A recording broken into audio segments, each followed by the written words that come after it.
ഒരു 19 വയസ്സുകാരൻ ആക്സിഡൻ്റായി അയാളുടെ കാലിലെ മുട്ടിൻ്റെ എല്ലിന് പരിക്ക് പറ്റുന്നു.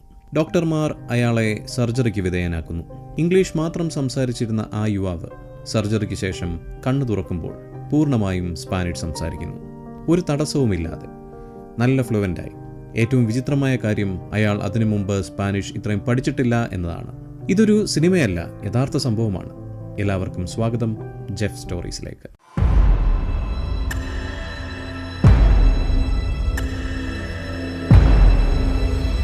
സ്റ്റീഫൻ ചേസ് എന്ന ഒരു സാധാരണ അമേരിക്കൻ കൗമാരക്കാരനാണ് ഈ വിചിത്രമായ അനുഭവം ഉണ്ടായത്. അയാളുടെ മാതൃഭാഷ ഇംഗ്ലീഷാണ്. അയാൾ വിദേശത്ത് ജീവിച്ചിട്ടില്ല. ഹൈസ്കൂളിൽ പഠിച്ച കുറച്ച് സ്പാനിഷ് വാക്കുകൾ മാത്രമാണ് അയാൾക്ക് സ്പാനിഷുമായിട്ടുള്ള ബന്ധം. അതിൽ 10 വരെ എണ്ണാൻ പോലും ബുദ്ധിമുട്ടാണ് അയാൾക്ക്. അങ്ങനെയുള്ള സ്റ്റീഫൻ അനസ്തേഷ്യ വിട്ടൊഴിഞ്ഞ് സ്പാനിഷ് സംസാരിക്കാൻ തുടങ്ങി. ഒരു വാക്കല്ല, ഒരു വാചകമല്ല, ഏകദേശം 20 മിനിറ്റോളം അയാൾ ഡോക്ടർമാരോടും നേഴ്സുമാരോടും അടുത്തുണ്ടായിരുന്ന എല്ലാവരോടും നല്ല ഫ്ലുവൻ്റായി സ്പാനിഷിൽ സംസാരിച്ചു. പിന്നെ അപ്രതീക്ഷിതമായി അത് നിർത്തി. ഇംഗ്ലീഷ് തിരികെ വന്നു. സ്പാനിഷ് അപ്രത്യക്ഷമായി. സ്റ്റീഫന് ഇതിൻ്റെ ഒരു ഓർമ്മ പോലുമില്ല. പല വിചിത്ര മെഡിക്കൽ കഥകളും ഇവിടെ അവസാനിക്കും. പക്ഷേ ഇതങ്ങനെയല്ല. സ്റ്റീഫൻ നമ്മൾ ഉദ്ദേശിച്ച ആളല്ല സാർ.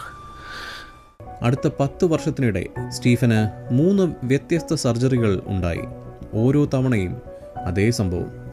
അനസ്തേഷ്യ മാറുമ്പോൾ മറ്റൊരു സ്റ്റീഫൻ പുറത്തു വരുന്നു. സ്പാനിഷ് സംസാരിക്കുന്നു, സ്വാഭാവികമായി പ്രതികരിക്കുന്നു, പിന്നെ ഇല്ലാതാകുന്നു. ഇങ്ങനെയുള്ള ഓരോ എപ്പിസോഡുകളും മിനിറ്റുകൾ മാത്രം നീണ്ടുനിന്നാണ്. ഈ പ്രതിഭാസം ഡോക്ടർമാരെ വരെ ആശയക്കുഴപ്പത്തിലാക്കി. അവസാനം വിദഗ്ധർ ഇതിനൊരു പേര് നൽകി: ഫോറിൻ ലാംഗ്വേജ് സിൻഡ്രോം. അത്യപൂർവമായ ഒരു ന്യൂറോളജിക്കൽ അവസ്ഥ. മെഡിക്കൽ ലിറ്ററേച്ചറിൽ ഡസനിൽ താഴെ മാത്രം രേഖപ്പെടുത്തിയ കേസുകൾ. Journal of medical case reports പോലുള്ള പഠനങ്ങൾ പറയുന്നത് ജനറൽ അനസ്തേഷ്യ താൽക്കാലികമായി തലച്ചോറിലെ ഓർമ്മ ആക്സസ് സംവിധാനം മാറ്റിമറിക്കാമെന്നാണ്. ഭാഷ തലച്ചോറിൽ ഒരിടത്തല്ല സൂക്ഷിച്ചിരിക്കുന്നത്, അത് പല ന്യൂറൽ നെറ്റ്വർക്കുകളായി ആണ് ശേഖരിച്ചു വെക്കുന്നത്. സ്ട്രെസ് അല്ലെങ്കിൽ അനസ്തേഷ്യയിൽ തലച്ചോറിൽ ഉറങ്ങിക്കിടക്കുന്ന ലിംഗ്വിസ്റ്റിക് സർക്യൂട്ടുകൾ അൺലോക്ക് ചെയ്തതാകാം. സ്റ്റീഫൻ പിന്നീട് ഓർത്തു, അയാൾ ചുറ്റും സ്പാനിഷ് സംസാരിക്കുന്നവരോടൊപ്പമാണ് വളർന്നത്. അയാൾ ആ ഭാഷ കേട്ടു. അയാളുടെ തലച്ചോർ അതിനെ ആഗിരണം ചെയ്തു. ഇപ്പോഴാണ് സമയം എന്ന് അയാളുടെ തലച്ചോർ തീരുമാനിക്കുന്നതുവരെ ആ ഭാഷ പുറത്തു വന്നില്ല. സ്റ്റീഫന്റെ കേസ് ഒറ്റപ്പെട്ടതല്ല. 2013 ഓസ്ട്രേലിയൻ യുവാവ് ബെൻ മാക്മഹോൺ കാർ അപകടത്തിന് ശേഷം കോമയിലാകുന്നു.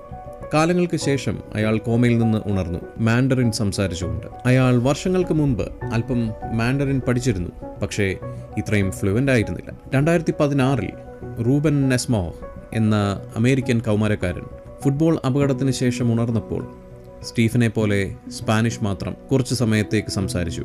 പതിയെ സ്പാനിഷ് മാറി ഇംഗ്ലീഷിലേക്ക് തിരിച്ചു വരികയും ചെയ്തു. 2025 നെതർലൻഡിൽ 17 വയസ്സുള്ള ഒരു ബാലന് ഇതേപോലെ മുട്ട് ശസ്ത്രക്രിയയ്ക്ക് ശേഷം അനസ്തേഷ്യയിൽ നിന്ന് ഉണർന്നപ്പോൾ സ്വന്തം ഭാഷ മറന്ന് സ്കൂളിൽ പഠിച്ച ഇംഗ്ലീഷ് മാത്രം സംസാരിച്ചുകൊണ്ടിരുന്നു. ഡോക്ടർമാർ അപ്പോഴും പറഞ്ഞു, ഫോറിൻ ലാംഗ്വേജ് സിൻഡ്രോം. വ്യത്യസ്ത രാജ്യങ്ങൾ, വ്യത്യസ്ത കാരണങ്ങൾ, അതേ രഹസ്യം. ഈ കേസുകളെല്ലാം ഉയർത്തുന്നത് ഒരു വിവാദ ആശയമാണ്: സെനോഗ്ലോസിയ. 1900 ആണ്ടുകളിൽ രൂപപ്പെട്ട ഒരു പദം. പഠിക്കാത്ത ഭാഷ സംസാരിക്കുന്ന കഴിവ്, ഹിപ്നോസിസ്, ട്രാൻസ് എന്നിവയുമൊക്കെയായി ബന്ധിപ്പിക്കപ്പെടാൻ കഴിയുന്ന ഒന്നാണ്. ചില പഴയ റിപ്പോർട്ടുകൾ പറയുന്നത് ആളുകൾ ലാറ്റിൻ, അരാമിക് പോലുള്ള പുരാതന ഭാഷകൾ സംസാരിച്ചിരുന്നുവെന്നാണ്. പക്ഷേ ആധുനിക ശാസ്ത്രം സംശയത്തിലാണ്. പലതും വിശദീകരിക്കപ്പെടുന്നത് ക്രിപ്റ്റോംനേഷ്യ കൊണ്ടാണ്. മറന്നുപോയ ഓർമ്മകൾ അബോധാവസ്ഥയിൽ തിരികെ വരുന്നത്, പഴയ ശബ്ദങ്ങൾ നിശബ്ദമായി സംസാരിക്കുന്നത്. ആകെയുള്ളത് നമുക്ക് പൂർണ്ണമായി മനസ്സിലാക്കാത്ത ഒരു തലച്ചോർ മാത്രം.